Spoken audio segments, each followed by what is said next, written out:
प्रतापराव मोहिते साहब गुजरात से सहकार भारती के उपाध्यक्ष हैं। तसेच वैसे ही सीबीडी के अभी जिन्होंने अच्छा अपना सॉल्यूशन और आगे के बारे में सोचने का ये दिया है वो सिन्हा साहब। उपस्थित सब भारत वर्ष से आए हुए पद संस्थाओं के पदाधिकारी अधिकारी, कुछ फेडरेशंस के महाराष्ट्र, कर्नाटक, तमिलनाडु फेडरेशन से पदाधिकारी अधिकारी।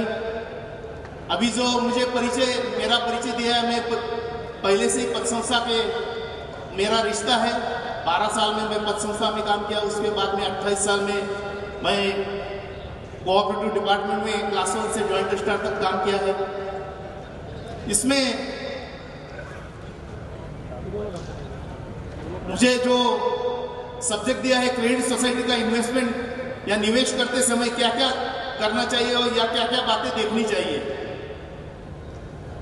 यहाँ ज्यादातर 5000 लोग इस अधिवेशन में आए हैं। ज्यादातर लोग महाराष्ट्र से आए हैं और 17 राज्य से यहाँ लोग उपस्थित हैं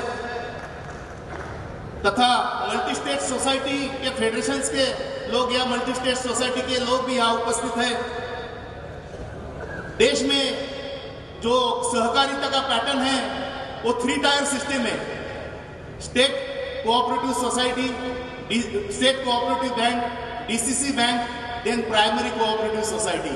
तो अपनी क्रेडिट सोसाइटी वो प्राइमरी में गनी जाती है।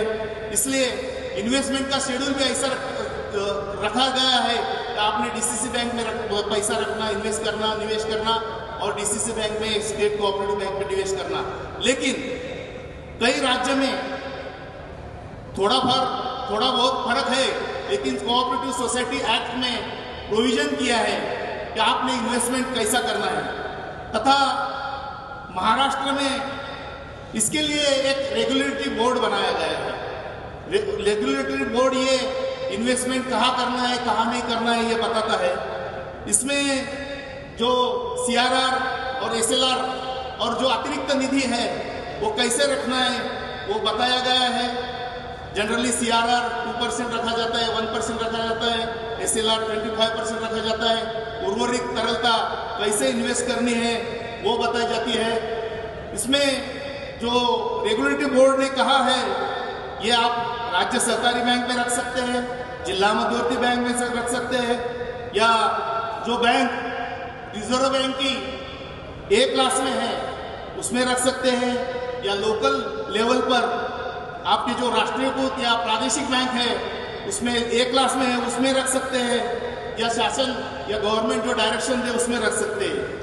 ऐसा है, लेकिन उसमें बहुत सारी बातें ऐसे हैं कि उसमें मल्टी स्टेट कोऑपरेटिव सोसाइटी की भी अलग पहचान दी है। उसमें भी उन्होंने कहाँ निवेश करना है ये बताया गया है। उसमें cooperative banks, any securities issued by government, share securities, ऐसा सब एक्ट में बताया। आपको सबको न्याय है, मैं उसमें उसके डिटेल में जाता नहीं हूं। इन्वेस्टमेंट के 3 मायने या 3 तत्व है: प्रॉफिटेबिलिटी, लिक्विडिटी एंड सिक्योरिटी।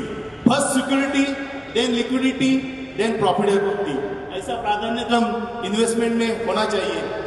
हम सब बोलते हैं कि इन्वेस्टमेंट का रूल कैसा है, all eggs not kept in one basket. सब पैसा एक बैंक में मत रखो, क्योंकि एक बैंक प्रॉब्लम में आ गई तो पूरी पद संस्था प्रॉब्लम में आ जाएगी। इसके पैसा भी बिखर के रखना चाहिए। निवेश के लिए कुछ एक्ट में हो या न हो, लेकिन अपने समिति और संस्था ने कल जोशी साहब ने ऐसा विवेचन किया, self discipline and self control चाहिए। अपने खुद एक्ट में हो या न हो, लेकिन अपने आप में समिति के बोर्ड में सेल्फ डिसिप्लिन और सेल्फ कंट्रोल किया तो उसमें कोई ये नहीं आता। कायदे से बाहर जाके और कुछ अपन कर सकते, उसमें अपने सेल्फ डिसिप्लिन और सेल्फ कंट्रोल से अपना जो डिपॉजिट अपन निवेश कर रहे हैं उसमें कोई बाधा ना आ जाए, इसलिए अपने ये करना चाहिए। इसलिए समिति में मैं देख रहा हूँ एजेंडा में तुम्हारे हर समिति में हर महीने में जो मीटिंग होती है उसमें इन्वेस्टमेंट या निवेश रिव्यू ये एक सब्जेक्ट आना ही आना चाहिए।